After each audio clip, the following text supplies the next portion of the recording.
کیا صحت کا نظام ایسا ہے کہ میں آرام سے اپنا علاج کرا سکوں؟ کیا مجھے اتنی آمدنی ہے کہ میں اپنا گزارا کر سکوں؟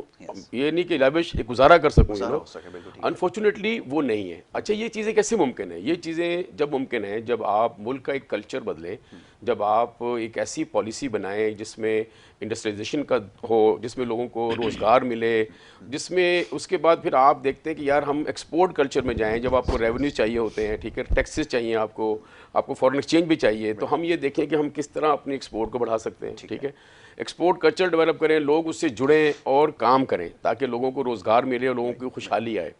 تمام ممالک نے جن کا آپ نے ذکر کیا، دیکھیے وہاں پر کسی نہ کسی طریقے سے، دیکھیے وہ قومیں ہیں، ہم لوگ قوم نہیں ہیں، یہ ایک مسئلہ ہے۔ ہم سندھی قوم ہیں، ہم پنجابی قوم ہیں، ہم مہاجر قوم ہیں، ہم بلوچی قوم ہیں، ہم پختونخوا قوم ہیں، لیکن پشتو ہم پاکستانی قوم نہیں ہیں، ہم پاکستانی عوام ہیں، ٹھیک ہے، اور قوم ان زبانوں سے مل کے نہیں بنتی ہے، ٹھیک ہے، ایک زبان چاہیے آپ کو، ایک زبان۔ اور میں ہمیشہ اردو کے لیے بات کرتا ہوں کہ ایک وہ واحد زبان ہے جو ہمیں قوم بنا سکتی ہے، ہمیں ایک لڑی میں پرو سکتی ہے، ہمیں ایک زبان چاہیے۔ اچھا اب انفارچونیٹلی ہمارے یہاں جتنی بھی ابھی بھی دیکھیے اس حکومت نے بھی اس حساب سے ایکسپورٹ کی پالیسیز یا انڈسٹریلائزیشن کی پالیسی وہ نہیں بنائیں جو ایسی لوکریٹو ہوں، کنڈیسیو انوائرمنٹ دیا جائے کہ فوری طور پر ایسی وار فوٹنگ بیسس پہ پالیسیز انٹروڈیوس کروائیں کہ بنا کسی مصلحت کے کمپرومائز کے کہ جی یہ 500 بندے ناراض ہو جائیں گے، یہ ایک حلقہ ناراض ہو جائے گا۔ آپ نے ایک براڈر انٹرسٹ میں دیکھنا ہے، ٹھیک ہے نا، کہ عوام کو کیا سہولت مل سکتی ہے۔ تو اس کے لیے دیکھیے بات یہ ہے کہ ایکسپورٹ کی پالیسیز، ٹریڈ کی پالیسیز، انڈسٹریز کی پالیسیز یہ گورنمنٹ کو وار فوٹنگ بیسس پہ بنانی پڑیں گی اور اس کو امپلیمنٹ کرنا پڑے گا ڈیز میں، دنوں میں، سالوں میں نہیں۔ یہ مطلب ایسا ہے کہ آپ فوری امپلیمنٹ کرنا شروع کریں تاکہ لوگوں کو نظر آئے کہ یار کچھ ریفارم جو ہیں وہ لانچ کی گئی ہیں اور اس کے اوپر امپلیمنٹیشن شروع ہو گیا ہے۔ اس کے بنا آپ کے عوام ہمارے حالات بہتر نہیں ہوں گے۔ پر ایک چیز کو اور جواب دے دیں، یہ بڑا طریقہ سوال ہے۔ ایک سوسائٹی میں آپ کے ایک پرسیپشن یہ بلڈ ہو چکا ہے کہ جناب جو شخص پیسہ کما رہا ہے وہ یقیناً اس کا جو ہے نا کوئی اور طریقہ ہوگا جس کی وجہ سے وہ پیسہ کما رہا ہے۔ جب یہ سوسائٹی کی مینٹالٹی ہو جائے گی، دیکھیں نا گیپ تو آپ نے اتنا بڑھا دیا ہے کہ جو امیر ہے وہ امیر تر ہوتا جا رہا ہے، غریب غریب تر ہوتا جا رہا ہے، تو غریب ہی سوچنے پہ مجبور ہے کہ یہ امیر اگر امیر ہو رہا ہے، میں کاروبار کر رہا ہوں، مجھے اس میں ٹکے کا اس میں فائدہ ہو نہیں رہا، اور یہ اگر بزنس کر رہا ہے، اس کو اتنا زیادہ فلرش کر رہا ہے، تو یقیناً پیچھے کوئی نہ کوئی اس کے سرپرستی کر رہا ہوگا یا کچھ اور اس کے ذرائع ہوں گے، وہ آپ سمجھ سکتے ہیں۔ یہ سوسائٹی کی جو سوچ ہے یہ کیسے ختم کریں گے، ذرا ہی بتائیں۔ دیکھیے یہ سسٹم اگین ہم جب تک اپنی اکانومی کو ڈاکومنٹ نہیں کریں گے نا، ہمیں پتہ نہ چلے کہ کون کتنا کما رہا ہے، کیا ٹیکس دے رہا ہے، اور اس کی آگہی ہر ایک کو نہ ہو، ہم یہ چیز کنٹرول نہیں کر سکتے۔ ابھی آپ دیکھیں جیسے ہم نے ایک پروگرام میں بات کی تھی کہ جو مہنگائی کا دور ہے، وہ مہنگائی جو آتی ہے اب سبزی کی یا چیزوں کی، جس میں بھی آڑتی سسٹم ہوگا اس میں مہنگائی آتی ہے۔ یہ عوام کو بتانے کی چیز ضروری ہے کہ گروور کو کچھ نہیں ملتا، ٹھیک ہے، وہ 10 روپے کلو کی چیز بیچتا ہے اور جو آڑتی ہے وہ اس کو آگے 35 روپے کلو کی بیچتا ہے ایجنٹ کو، ایجنٹ جو ہے اس کو 45 کی آگے بیچتا ہے، ایجنٹ جو ہے وہ پتھارے دار کو پھر بیچتا ہے 55 کی بیچتا ہے، اور پتھارے دار ریٹیلر کو بیچتا ہے 60 اور 70 روپے کی، اور ہمیں کتنے کی ملتی ہے؟ 100 روپے پر کلو ملے گی۔ تو یہ مہنگائی کا ذمہ دار کون ہے؟ آڑتی ذمہ دار ہے نا، گروہ کو کچھ نہیں مل رہا گروہ کو، تو ہمیں یہ لوگوں کو پہلے آگے پھر، لیکن اس میکانزم کو کیسے روکا جائے؟ اب ایک گروور جو ہے وہ وہیں پس رہا ہے اور آڑتی کی بلڈنگیں بن رہی ہیں، آڑتی کی فیکٹریاں بن رہی ہیں، آڑتی کا تو وہ کہتا ہے یار یہ پیسہ کہاں سے آ رہا ہے اس کے پاس؟ وہ پیسہ اس طرح آ رہا ہے بھائی کہ وہ سستی چیز لے کے گردن مروڑ کے اور اپنا مارجن جو ہے تقریباً 400 گنا رکھ کے کما رہا ہے، تو پیسے تو ہیں اس کے پاس نا، but they are not paying taxes again. اب اس کا ایک میکانزم گورنمنٹ کو بنانے کی ضرورت ہے کہ بھائی گروور نے کتنے کا بیچا آڑتی کو، ڈاکومنٹ کریں اس کو، آڑتی نے آگے کتنے کا بیچا، تو اس کے ٹیکسز میں لے کے آئیں تاکہ پتہ چلے کہ مہنگائی کا اصل جو ریزن ہے وہ کون ہے، کہاں مہنگائی بڑھ رہی ہے۔ تو گورنمنٹ ذمہ دار ضرور ہے انڈائریکٹلی کہ انہوں نے ایسا کوئی سسٹم نہیں بنایا ہوا، ایسا میکانزم نہیں بنایا ہوا ان چیزوں کو کنٹرول کرنے کے لیے، ٹھیک ہے نا۔ اور میں اور آپ بھی بیسیکلی ہم ایک عوام کو لوٹ رہے ہوتے ہیں، ٹھیک ہے، اپنے مارجنس کو بڑھا کے، تو یہ چیٹنگ سے ہوتا ہے، چیزوں سے ہوتا ہے، ظاہری بات ہے، بہت ساری چیزیں اسی لیے بالکل ٹھیک ہے۔ اچھا اب میں ایک اور سوال آپ کی خدمت میں رکھوں گا، لیکن مجھے ڈاکٹر صاحب کی طرف بھی ذرا جانا ہے۔ ڈاکٹر صاحب یہ فرمائیے گا کہ ابھی ہم ہمیشہ اس معاملے پر گفتگو کرتے ہیں کہ جناب بہت سارے اکنامک ایشوز ہیں نا، اور اس کو جب تلاش کرنے کی کوشش کرتے ہیں کہ ٹھیک کہاں سے کیا جائے، تو اس نقطے تک پہنچتے ہیں کہ فاروق بھائی سے ہماری جو ڈسکشن رہی ہے، انہوں نے ون ورڈ میں اس کو ایسے سم اپ کیا کہ جو انٹرسٹ بیسڈ آپ کی جو اکانومی ہوگی نا، جو سود کے اوپر چلے گی، وہ ترقی کر نہیں سکے گی. آپ ہر بیماری کو اٹھا کر دیکھ لیں، اس کی جڑ میں آپ کو یہی وجہ نظر آئے گی. میں چاہوں گا تھوڑی رہنمائی فرمائیں کہ اسلام اس معاملے میں ہماری کیا جو ہے وہ بتاتا ہے، کیا ہمیں روشنی دیتا ہے اس میں، یہ ذرا فرمائیے. اسلام کے علاوہ جتنے بھی دنیا کے مذاہب ہیں جی یا جتنے بھی فلاسفر پہلے گزر چکے ہیں، افلاطون ہو، سقراط ہو، ارسطو ہو، جی ان تمام مفسرین نے، ان تمام جو محققین ہیں، حکما ان کو کہا جاتا ہے، ان تمام لوگوں نے معاشرے کو پنپنے کے لیے اور معاشرے کو جو بند کرنے کے لیے یا معاشرے کی تباہی کا جو اصل ریزن بتایا ہے وہ سود بتایا ہے. اگر کہیں بھی سود ہے تو وہ معاشرہ کبھی بھی کسی بھی علاقے میں کسی بھی جگہ پر وہ کبھی ترقی نہیں کر سکتا. اسی لیے دنیا کے جتنے بھی آسمانی مذاہب جتنے بھی ہیں جو آج دنیا کے اندر موجود ہیں، یہودی ہوں، عیسائی ہوں، کرسچن ہوں، جتنے بھی مذاہب ہیں، ان کے اگر اوریجنل لٹریچر کو، اسکرپچر کو لے کر کے ہم پڑھتے ہیں، ان کے اندر بھی اس چیز کی بہت زیادہ ممانعت کی گئی ہے کہ یہ سود جو ہے یہ جو معاشرے کو تباہ کرتا ہے، برباد کرتا ہے. اس میں بعض افراد کے حقوق جو ہیں وہ غصب ہوتے ہیں، ختم ہوتے ہیں. اسی طور پر اسلام نے بھی سب سے پہلے ان چیزوں کو ختم کرنے کی کوشش کی ہے. نبی کریم صلی اللہ علیہ وآلہ وسلم کے حوالے سے جب ہم تعلیمات ان کی آپ صلی اللہ علیہ وسلم کی کیا کرتے ہیں پڑھتے ہیں، قرآن مجید کے اندر بھی اللہ تبارک و تعالیٰ نے ارشاد فرمایا کہ جو لوگ کیا کرتے ہیں سود لیتے ہیں اور سود دیتے ہیں، وہ اللہ تبارک و تعالیٰ کے ساتھ اور اللہ کے رسول کے ساتھ کیا کرتے ہیں، جنگ کرتے ہیں. بحیثیت ہم مسلم کنٹری کے طور پر ہمیں سب سے پہلے اللہ تبارک و تعالیٰ کے احکامات کو مد نظر رکھنا چاہیے. اور اس کے بعد ہم جس دنیا کے اندر چل رہے ہوتے ہیں، اس دنیا کے جتنے بھی اسکالرز گزر چکے ہیں اسلام سے پہلے، ان تمام لوگوں کے یہ رائے ہے کہ یہ جو سود ہے اس سے معاشرہ ترقی قطعاً نہیں کرتا. اور نبی کریم صلی اللہ علیہ وآلہ وسلم کے حوالے سے تمام تر لوگ جانتے ہیں، نبی کریم صلی اللہ علیہ وسلم نے جب پہلے خطبہ دیا تھا، فتح مکہ کیا تھا، تو اس وقت بھی آپ صلی اللہ علیہ وسلم نے سب سے پہلے آپ صلی اللہ علیہ وسلم نے کیا کیا تھا، سود کو ختم کیا تھا.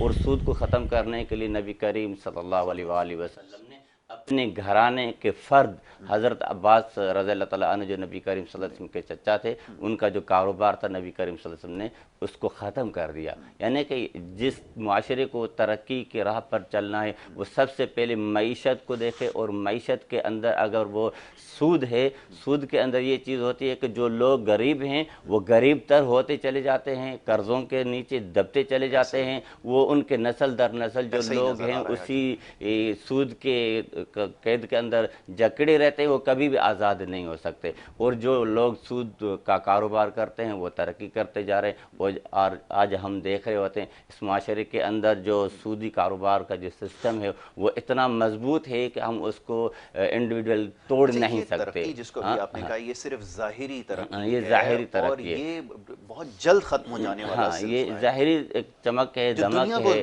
دنیا کو دکھائی جا رہی ہے. اندر سے معاشرے کے اندر جو ہے اس سود نے، اس سسٹم نے ختم کر دیا ہے، کھوکھلا کیا ہوا ہے. اور یہ ہر فرد انفرادی طور پر سوسائٹیز یہ کام نہیں کر سکتی. یہ کام اسٹیٹ کا کام ہوتا ہے کہ اسٹیٹ اگر اس کے اندر، ریاست اگر اس کے اندر مخلص ہے، اس کے اوپر کام کرنے کی کوشش کرے تو وہ کر سکتی ہے. کیونکہ اختیار بزنس اور اسٹیٹ بینک تمام تر معاملات اسٹیٹ کے اختیار میں ہوتا ہے، وہی اس چیز کو روک سکتی ہے. اس کے علاوہ کوئی نہیں کر سکتا. ہم آپ بیٹھ کر کے تجزیہ تو کر سکتے ہیں، رائے تو دے سکتے ہیں، رہنمائی کر سکتے ہیں، مگر جو معاشرے کے اندر جو معیشت کا نظام چلتا ہے وہ اسٹیٹ کے اصولوں کے اعتبار اس کے ماتحت چلتا ہے.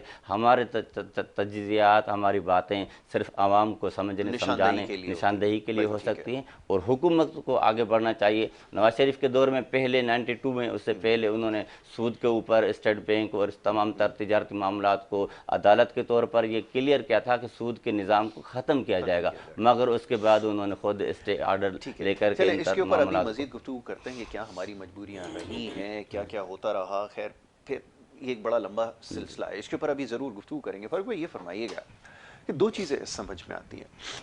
جو ترقیاتی ممالک ہم دیکھتے ہیں نا، ترقی یافتہ ممالک کے اندر جو پالیسی بنائی جاتی ہے وہ ایک پالیسی وضع کر دیتے ہیں کہ ہمارا ٹارگٹ یہ ہے کہ اگلے 20 سالوں میں ملک کو ادھر لے کر جانا ہے. اچھا ہوتا وہاں پہ بھی یہی ہے، 4 سال کے بعد 5 سال کے بعد حکومت تبدیل ہو جاتی ہے. لیکن ہمارے یہاں ایسا کیوں ہوتا ہے کہ جب حکومت تبدیل ہوتی ہے وہ اپنے ساتھ پالیسی بھی لے جاتی ہے؟ اور جب وہ پالیسی چلی جاتی ہے تو پھر نتیجہ یہ ہوتا ہے کہ آپ کو زیرو سے دوبارہ سے اپنا میٹر اسٹارٹ کرنا پڑتا ہے. یا پھر دوسری صورت میں ایسا ہے کہ کوئی ایک پیوٹن جیسا آدمی آ کر بیٹھ جاتا ہے, وہ 10 سال کے لیے آ کر بیٹھ جائے, وہ تو یہاں پر ممکن نظر نہیں آتا. ٹھیک ہے جی, تو مسئلے کا حل آپ کو نظر کس میں آتا ہے کہ مسئلہ حل کیسے ہوگا؟ یا تو آپ کو کوئی اردوان کی طرح, پیوٹن کی طرح ایک آدمی لا کر بٹھا دیں 10-15 سال کے لیے, آپ اس کو چابی دے دیں ملک کی, تو ملک کا مسئلہ حل کر دے گا. کیا اس سے حل ہوگا؟ یا پھر ساری پولیٹیکل پارٹیز کو بیٹھ کے سوچنا ہوگا کہ ایک معاشی پالیسی مرتب کی جائے, حکومتیں آتی جاتی رہیں, لیکن ملک کے وسیع تر قومی مفاد میں جو یہاں بہت سارے کام ہو جاتے ہیں اس پالیسی کو نہ چھیڑا جائے. آپ کو کیا سمجھ میں آتا ہے, ذرا فرمائیے. پولیٹیکل پارٹیز انفارچونیٹلی کبھی بھی اس پوائنٹ پہ نہیں آئیں گی کہ ایک معاشی پالیسی بنائی جائے اور اس کو آگے لے کے جایا جائے. ہر ایک کے اپنے مفادات ہیں, ان سب کے قبلے الگ ہیں. یہ من حیثل کو میں نے بتایا کہ ہم من حیثل کو ویسے کرپٹ ہیں, اور پولیٹیشینز جو ہے نا ان کے تو اپنے مفادات ہیں. یہ کبھی بھی دیکھیے عوامی مفادات کی اگر بات ہوتی تو اگر کسی ایک پارٹی نے اچھا کوئی اکنامک ڈیسیجن لیا ہوتا ہے تو اس کو آ کے وہ ریورٹ نہ کرے. ٹھیک ہے, وہ کہتے ہیں نہیں یہ ختم, ہم کریں گے, آ کے وہ اپنی چیز لے کے آتے ہیں. ٹھیک ہے, یہ چیزوں کو ہم اتنے سالوں سے دیکھتے آ رہے ہیں. اور اگر آپ کہیں کہ اس موجودہ سسٹم میں یا موجودہ جو پولیٹیکل جو بھی قیادت ہے تمام جماعتوں کی, وہ یکجا ہو جائیں گے, اس کے اوپر نہیں ہو سکتا, نہیں ہو سکتا, کبھی بھی نہیں ہوگا, کبھی بھی نہیں ہوگا. اور یہ ملک اسی لیے ہم ترقی نہیں کر پا رہے ہیں ایکچولی کہ یہ جو جس سسٹم کی یہ پیداوار ہیں یہ لوگ, اس میں ان کو یہ قبول ہی نہیں ہے کہ عوام کو کوئی سہولت دی جائے, اس میں قبول ہی نہیں ہے ان کو. اچھا, یس, آپ ان کے مزاج کے دیکھ لیں. آپ دیکھیں اگر کسی نے کوئی کام کرنا ہوتا تو آج ہمارا یہ صوبہ سندھ میں جو تعلیمی نظام, جو اسکولوں کا حال ہے, یا صوبہ پنجاب میں بھی وہاں کچھ بہتر ہے پہلے جو بھی ہے, KPK میں کچھ بہتر ہونا شروع ہوا ہے, اور بلوچستان میں بہت بری حالت ہے. تو جو جتنے بھی جو وڈیرے ہیں یا جاگیردار ہیں, وہ یہ کبھی نہیں چاہیں گے کہ تعلیمی نظام ان کے جو ہے نا گاؤں گوٹھ میں پہنچے یا ان کے گاؤں میں آئے. کیوں؟ اگر ان کو تعلیم شعور آ گیا تو پھر حکومت کس پہ کریں گے وہ. ٹھیک ہے, ان کو یہ جتنے سیاسی جو لوگ ہیں, جتنی بھی سیاسی جماعتیں ہیں, ان میں الحمدللہ کوئی ایسا آدمی نہیں اس ملک کے ساتھ, یہ میں آپ کو لکھ کے دے سکتا ہوں, کہ جو اس ملک کے ساتھ واقعتاً مخلص ہو, آنےسٹ ہو, سنجیدہ ہو. ایکشن سے تو یہی نظر آتا ہے سر, یہی ہے. اور آپ کے پچھلی جماعتیں اور ابھی بھی جماعتیں جو بھی ہیں, ان کی وعدے وعدے آپ ان کو ٹی وی پہ بٹھا لیں, ان سے باتیں کروا لیں, اس کے خلاف اس کے خلاف کیچڑ اچھلوا لیں, تم ایسا, تم فلانا, تم سارا دن بولتے رہتے ہیں, لیکن اپنے اعمال سے یہ آج تک کبھی انہوں نے ثابت نہیں کیا کہ یار ہم عوام کے لیے کوئی سہولت والا کام کر رہے ہیں. اور یہ اس نظام میں یا ان لوگوں سے آپ توقع مت رکھیں یاسر بھائی. اچھا, یس, آئی ٹیل یو, یہ کچھ نیا نظام دیکھیے, کچھ نئی لوگ, کچھ نئی چیز آئے گی تو سسٹم ٹھیک ہوگا. آپ کہیں کہ سسٹم میں ایسا سوال ہی پتہ نہیں ہوتا. نو وے سر, آپ لکھ لیں, اللہ زندگی دے آپ کو, اور ہمیں بھی انشاءاللہ آپ آنے والے 20 سالوں میں دیکھیں گے. اگر آپ دیکھیں گے اور یہی باتیں ہو رہی ہوں گی اس وقت بھی, اگر اللہ تعالیٰ اب تک تو میری یہی دعا ہوتا ہے پاکستان کو قائم و دائم رکھے, لیکن آپ کو یہی باتیں ہو رہی ہوں گی. کیونکہ پریکٹیکل نظر تو آئے نا. اگر کوئی ایسا مخلص ہو, کوئی بھی وزیر, کوئی بھی ایسا آدمی, کیونکہ ہماری جو بیوروکریسی ہے جس نے جکڑ رکھا ہے پورے سسٹم کو, وہ ریڈ بک بنا رکھی ہے. پرائم منسٹر صاحب دیکھیے, میں بتاؤں یہ مسائل کب حل ہوں گے. عمران خان صاحب, اب آپ چھوڑیں اپنے مشیروں کو, ٹھیک ہے, اب آپ آئیں گراؤنڈ کے اوپر. آپ گراؤنڈ پہلے کرکٹ کھیلتے تھے نا, اب عوام میں جائیں, عوام سے پوچھیں, ساتھ بٹھائیں اس بیوروکریٹ کو, اس وزیر کو, متعلقہ وزیر کو, بولو کیا مسئلے کیا ہیں, بتاؤ مجھے کیا ہے بھائی. اسی وقت ڈیسیژن لیں, اسی وقت فیصلے کریں, اسی وقت ان کو حکم دیں کہ مجھے یہ ایک ہفتے میں چیز چاہیے. نو مصلحت, نو کمپرومائز. دیکھیے آپ کو ان لوگوں کو جو ایک نیشن آفیسز سے ان چیزوں سے نکالنا پڑے گا. خان صاحب کیا کرتے ہیں سارا دن, پوچھیں نظر ہم ان سے یار. ساری میٹنگیں کرنا ضروری نہیں ہے اس وقت, اس وقت عوامی مسائل جو ہے نا وہ بہت اہم ہے, ان کو نکلنا پڑے گا. وزیر کیا کرتے ہیں سارا دن بیٹھ کے, سر ان کو نکلنا پڑے گا, تشریف اپنی اٹھانی پڑے گی, عوام میں آئیں, آ کے دیکھیں کیا مسائل ہیں, اور بیوروکریٹس کو ساتھ لے کے چلیں کہ بھائی اس مسئلے کا حل بتاؤ, یہ کرنا ہے ہم کو, اس کے بغیر نہیں مسئلہ ہوگا. اچھا, اب یہ بتائیں کہ کچھ انٹیٹیز بھی بنی ہوئی ہیں. اب مثال کے طور پہ جب ایکسپورٹ پروموشن بیورو بنایا گیا تو ہم لوگ جب چھوٹے ہوا کرتے تھے تو یہ سوچتے تھے کہ جی ایکسپورٹ پروموشن بیورو جو ہے وہ ایکسپورٹ کو پروموٹ کرے گا.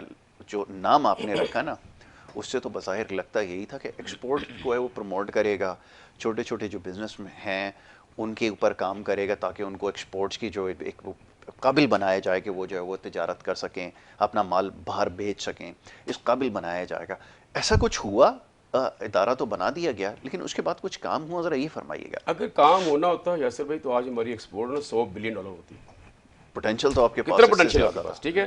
ہم one time we were the 4th largest cotton producing country, آج ہم 8ویں نمبر پہ چلے گئے. اس دفعہ ہماری 5.5 ملین بیلز آئی ہیں. ٹھیک ہے, we use to produce 12 million 13 million بیلیں ہماری آتی تھی. اب ہم نے تو اس وقت توجہ نہیں دی. اچھا اسی طرح ہمارے پاس آپ اسپورٹس گڈس میں دیکھ لیں, آپ فروٹس اینڈ ویجیٹیبل, ہماری ایگریکلچرل اتنی بڑی اکانومی ہے کہ ہم نے اس کو کوئی توجہ نہیں دی. Tons and tons and tons جو ہماری سبزیاں فروٹس ہمارے ضائع ہو جاتے ہیں, ٹھیک ہے, ہم نے پروسیسنگ یونٹ نہیں لگایا, ہم نے اس طرف توجہ نہیں, پالیسیاں نہیں بنی, کچھ بھی نہیں ہوا. ایکسپورٹ پرمیشن بیورو, میں اس کو 2004 میں کہتا تھا ایکسپورٹ پریونٹو بیورو, اس زمانے میں ایکسپورٹ پرمیشن بیورو تھا. وجہ یہ کہ دیکھیے ایکسپورٹ بڑھانے کے لیے بہت سارے کام کرنے پڑتے ہیں, آپ کو نئے لوگوں کو اٹھانا پڑتا ہے, آپ کو R&D کر کے لوگوں کو بتانا پڑتا ہے کہ یار اس ملک کا یہ پوٹینشیل ہے, یہ نمبرز ہیں, آؤ تمہیں وہاں لے کے چلیں. تو آپ کو مسلسل ایک تسلسل کے ساتھ آپ کو وہ سیمینارز, آپ کو آگہی کا پروگرام دینا پڑتا ہے بزنس کمیونٹی کو, بار بار بلا کے کہ R&D کر کے کہ ہر ریجن کا کیا پوٹینشیل ہے. آپ دیکھیں کہ اس وقت افریقہ جو ہے نا, افریقہ $600 بلین کی امپورٹ کرتا ہے, پورا افریقن جو کانٹیننٹ ہے, ٹھیک ہے. ہماری وہاں پر کیا ہے $500 ملین, ایکسپورٹ ہے, ٹھیک ہے. ہم نے D8 کو جوائن کیا ہوا ہے. D8 میں آپ کو پتہ ہے 8 ملک ہیں. D8 میں 8 ملک ہیں جس میں Indonesia, Malaysia, Pakistan, Iran, Turkey, Nigeria, Egypt اور آپ کا یہ ٹرکی ملا کے 8 ملک ہیں, پاکستان ملا کے, رائٹ. $845 بلین کی ان کی امپورٹس ہیں. اچھا اسی طرح آپ آ جائیں جو لیٹن امریکہ اور آپ کا جو کیریبین ہے, $1.3 ٹریلین کی امپورٹس ہیں, امپورٹس ہیں ان کی. اب ہمارے لوگوں کا کام کیا ہے یار, ECO میں دیکھ لیں, ECO میں ہماری ہارڈلی وی ہیو چارج, ان کے وہ تقریباً امپورٹ کرتے ہیں 500 سم تھنگ بلین کی امپورٹس ہیں جی. ہمارے جو لوگ ہیں یہ R&D کرنے کی ضرورت ہے. ان 4-5 بلاکس میں جا کے دیکھیں کون سی پوٹینشیل ہماری پہلی پروڈکٹس ہے, ٹریڈیشنل پروڈکٹس جس کا پوٹینشیل ہے. سر آپ تو حلال میٹ نہیں بیچ پائے, مجھے تو ابھی تھوڑے دن پہلے کسی نے بتایا تھا کہ وہ حلال میٹ مارکیٹ جو ہے وہ آپ کی مارکیٹ مڈل ایسٹ کی برازیل نے کیپچر کی ہوئی ہے.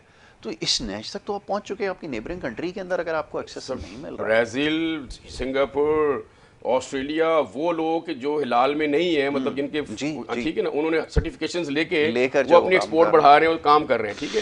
ہماری بزنس کمیونٹی نا یہ بھی سر بشیرے ہیں. میں بتاؤں پرابلم کیا ہے ان کا, کہ ان کا پرابلم یہ ہے کہ نہ تو یہ نئی مارکیٹس میں جانا ان کا کوئی وہ لگتا ہے. یہ ایک ٹریڈیشنل جو مارکیٹس ہیں نا, یورپ, امریکہ, یہ سمجھتے ہیں شاید دنیا میں صرف یہی ایک مارکیٹ ہے جہاں ایکسپورٹ کرنی ہے ہم کو, بس. تو ان کا ایمان یہی ہے, وہیں پر دورے کرنے ہیں, کیونکہ وہ سمجھتے ہیں جو گورا چمڑی ہوتی ہے نا شاید وہی باہر ہے, وہی باہر. ایسا نہیں ہے, ٹھیک ہے. ہماری بزنس کمیونٹی کو بھی اٹھنا پڑے گا اور ٹریڈیشنل چیزوں سے ہٹ کے اپنی اسی قسم کی اپنی انڈسٹری کو بھی ان کو ایڈوانس کرنا پڑے گا ویلیو ایڈیڈ پروڈکٹس کے لیے.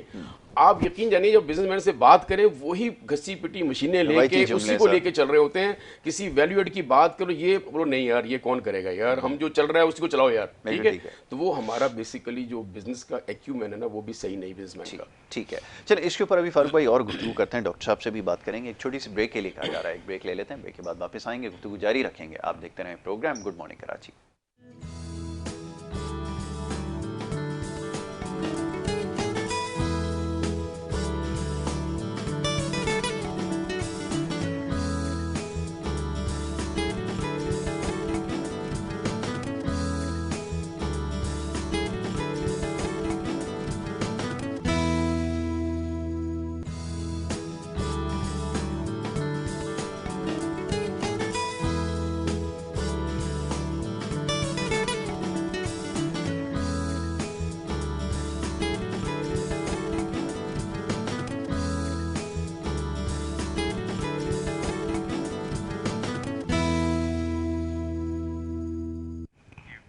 پروگرام میں آپ کو ایک دفعہ پھر خوش آمدید کہیں گے. بریک پہ جانے سے پہلے گفتگو ہو رہی تھی کچھ معاشی معاملات کے حوالے سے, اور یہ جو چیزوں میں بگاڑ اتنا زیادہ ہو چکا ہے, اس میں سدھار کیسے لایا جائے گا, اس کے اوپر گفتگو ہو رہی تھی. ڈاکٹر رحمت اللہ صاحب یہاں پہ تشریف فرما ہیں, ان سے ہم کچھ بات کر رہے تھے ان سارے معاملات کے حوالے سے. محمد فاروق افضل صاحب بھی ہیں, ان سے بھی کچھ ہماری گفتگو رہی ہے اب تک معاشی معاملات کے حوالے سے. مزید اس گفتگو کو آگے بڑھائیں گے. ڈاکٹر فرمائیے گا, اب جس سوسائٹی کے اندر ایسا پولیٹیکل نظام رائج ہو, اب یہ تکلیف دہ بات ہے کیونکہ اس کے اوپر آج کل کچھ زیادہ بات ہو رہی ہے, کہ جہاں لوگوں کا انتخاب پیسے کی بنیاد پر ہوگا, رشوت کی بنیاد پر ہوگا, وہاں پر کیا امید رکھی جائے گی کہ وہاں کیسا قانون بنایا جائے گا, مرتب کیا جائے گا, کیا اس کا کوئی, چاہے صحیح ہے یا غلط میں اس کی بعد میں بات کروں گا, کیا اس کا کوئی نتیجہ نکل سکتا ہے جس سے سوسائٹی میں بہتری آئے؟ کیونکہ جو کام ہم نے یہ سیکھا ہے جس کی بنیاد میں جھوٹ شامل ہو, رشوت ہو یا اس طرح کی چیز شامل ہو, آپ کے لیے کبھی پروڈکٹیو ہو سکے گی؟ یہ ذرا بتا دیجیے ہمیں. جو سوسائٹی جس حکومت کے اندر اس طریقے کے لوگ چنے جاتے ہیں کہ جو زیادہ مالدار ہوں, جو الیکشن کیمپین چلانے کے اہل ہوں, چاہے وہ امین اور صادق نہ بھی ہوں, جو دستور کے اندر یہ چیز لکھی گئی ہے کہ جو ہمارا آئین کے اندر جو چیز لکھی گئی ہے صادق اور امین ہونا لازمی ہے.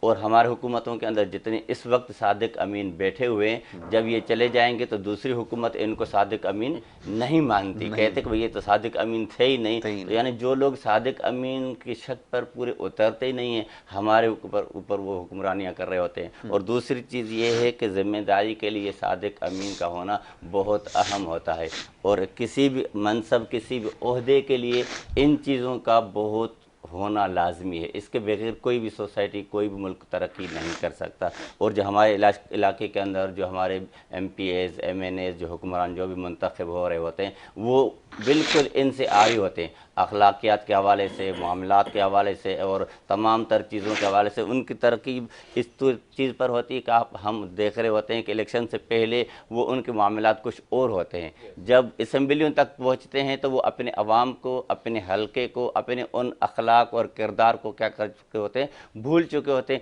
الیکشن سے پہلے تو کہیں کوئی فوتگی ہوتی ہے, کسی کی شادی ہوتی ہے تو وہاں شریک ہو رہے ہوتے ہیں, مگر جب وہ اسمبلی میں پہنچتے ہیں وہ سمجھتے ہیں کہ ہم اب اس معاشرے کے نہیں رہے, اس معاشرے کے ہمارے اوپر کوئی حقوق نہیں ہے. اسی طور پر وہ اپنا راستہ الگ کر دیتے ہیں. جس مقصد کے لیے اسمبلی میں جب پہنچتے ہیں تو اس مقصد کو حاصل کرنے کے لیے وہاں پر اپنے کام جو ہے وہ کر رہے ہوتے ہیں. تو اسی طور پر معاشرے کو ترقی کے لیے یہ چیز لازمی ہے کہ ان لوگوں کو آگے آنا چاہیے اور ان لوگوں کو آگے لانا چاہیے جو عوامی لوگ ہوں, جو عوام کے اندر رہتے ہوں, عوام کے مسائل سمجھتے ہوں اور عوام میں سے ہی لوگ ہوں. باہر سے امپورٹ نہ ہو, کوئی کہاں سے آ رہا ہے, کوئی لندن سے آ رہا ہے, کوئی دبئی سے آ رہا ہے, کوئی کہاں سے آ رہا ہے, وہ عوام کے مسائل کو نہیں سمجھ سکتے, عوام کے درد کو نہیں سمجھ سکتے. عوام کے اندر رہتے ہوئے ہاسپٹلوں کے اندر لائن لگا کر جو آدمی آگے آتا ہے اس کو ہی احساس ہوتا ہے کہ عوام کے ساتھ کیا مسائل درپیش ہیں. جو محلوں کے اندر, گلیوں کے اندر, سوسائٹی کے اندر رہتے ہیں, بجلی کے مسائل وہاں ہوتے ہیں, ان کو وہی چیز پتہ ہے. اور جو لوگ پانی کے مسائل سے گزر رہے ہوتے ہیں تو وہی لوگ معاشرے کو کچھ چیز دے سکتے ہیں. جو لوگ باہر سے آئیں گے, جو لوگ ایسی اور اس کے علاوہ ان کی کوئی معیشت ہے ہی نہیں, تو اس کے علاوہ وہ لوگ ترقی کی راہ پر اس ملک کو نہیں لے جا سکتے. اور عوام کو کچھ دینے کے بجائے وہ عوام سے عوام کا سکون, چین اور معیشت, وہ ساری چیزیں وہ کیا کر رہے ہوتے ہیں, ان سے محروم کر رہے ہوتے ہیں. ٹھیک ہے, پر وہ یہ بتائیے گا, اب اداروں کے حوالے سے ایکسپورٹ پروموشن کے حوالے سے بات ہو گئی, اب جو ٹیکسٹائل کی بات کر لیں تھوڑا. ٹیکسٹائل کیونکہ ٹاپ نوچ پر آتا ہے آپ کے پاس, لے دے کے چند آئٹم آپ کے پاس ہیں ٹیکسٹائل, اب آپ اس میں سر فہرست آ گئی ہے. پھر ٹی ڈیپ ادارہ بھی ایک موجود ہے. چلیں ادارے کی کارکردگی کے حوالے سے تھوڑا بتائیں. میں فردن اداروں کے حوالے سے اس لیے پوچھ رہا ہوں نا کہ دیکھیں سب کا ایک حصہ ہے. آپ یہاں پہ بڑی بڑی بھاری تنخواہوں میں لوگ آپ نے رکھے ہوتے ہیں, ان کی بھی کوئی ذمہ داری ہوتی ہے, ان کو بھی تو کام کرنے کی ضرورت ہے. فیڈریشن اور ان کے حوالے سے تو آپ نے بتایا, افسوس کے ساتھ لیکن یہی کچھ ہو رہا ہے. چند ایک جگہ ہیں مخصوص, وہاں کے وزٹ ہوتے ہیں, ڈیلیگیشن جاتے ہیں, ہوٹل کے بل بنتے ہیں, اور اس کے علاوہ دوسرے کام چلتا رہتا ہے. لیکن ادارے کیا کر رہے ہیں پھر ٹی ڈیپ کے حوالے سے, جیسے ذرا اس کے بارے میں ذرا فرمائیے نا, دیکھنے والوں کو پتہ تو چلے اداروں میں ہو کیا رہا ہے, یہ بھی کسی مرض کی دوا ہے یا نہیں ہے. فرمائیے. دیکھیے ابھی پچھلے کووڈ میں ٹی ڈیپ تو بالکل خاموش رہا, ہر جگہ ظاہر ہے ٹریول مسئلہ تھا, جو کچھ بھی تھا. کیا اس عرصے میں انہوں نے جو بزنس کمیونٹی ہے یا اس کے علاوہ کوئی ایسی R&D کر کے, ان کو اتنا ٹائم ملا, 1 سال ملا ان کو, ٹھیک ہے, میں اگین وہی بات کروں گا, کوئی ایسی ریسرچ پیپرز بنائے ہوں, مارکیٹ کی نئی منڈیوں کی تلاش کے حوالے سے اس کی آگہی کے پروگرام چلائے ہوں. ٹھیک ہے بھائی, آپ باہر تو نہیں لے جا سکتے, آپ کا کام تھا کہ آپ مختلف ایسوسیشنز میں, چیمبرز میں جا کر جو آپ نے اتنے بڑے لوگ بٹھا رکھے ہیں وہ آ کے سیمینارز منعقد کرتے, وہ آ کے ڈسکشنز کرتے, بزنس کمیونٹی سے ملتے کہ بھئی دیکھیے یہ مارکیٹس ہیں, اپنی آپ تیاری کریں, پینڈیمک کے بعد یہاں یہ پوٹینشیل بڑھ جائے گا, یہ اس طرح یہ چیز کی کمی ہو جائے گی, آپ اس کی تیاری کریں, اس کو بڑھائیں, اس کو کریں, اس پہ کام کریں. یہ اوور آل تمام جو ہماری ٹریڈیشنل پروڈکٹس ہیں اس کے اوپر ان پر کام ہونا چاہیے تھا, اور جو نان ٹریڈیشنل پروڈکٹس ہماری اس کے اوپر بھی ہونا چاہیے کہ بھائی ان کو بھی کیسے بڑھانا ہے. ٹیکسٹائل ہماری بیک بون ہے. انفارچونیٹلی کیوں کچھ لوگ ایسے جو ٹیکسٹائل کے پیچھے پڑے ہوئے کہ جی ٹیکسٹائل ہی کیوں, آخر میں بھائی ٹیکسٹائل کیوں نہیں, مسئلہ کوئی مسئلہ نہیں ہے, آپ اس کے پیرالل 10 انڈسٹری کھڑی کر لو اور ایکسپورٹ کے لیے, لیکن ٹیکسٹائل آپ کی ہمیشہ سے بیک بون رہی ہے, اس کو آپ ختم نہیں کر سکتے. ٹھیک ہے, اس میں مزید آپ بہتری لا سکتے ہو, امپروومنٹ کر سکتے ہو. آج ٹرکی کی پروڈکٹس ہم سے کیوں بہتر ہیں, because they have done their home work,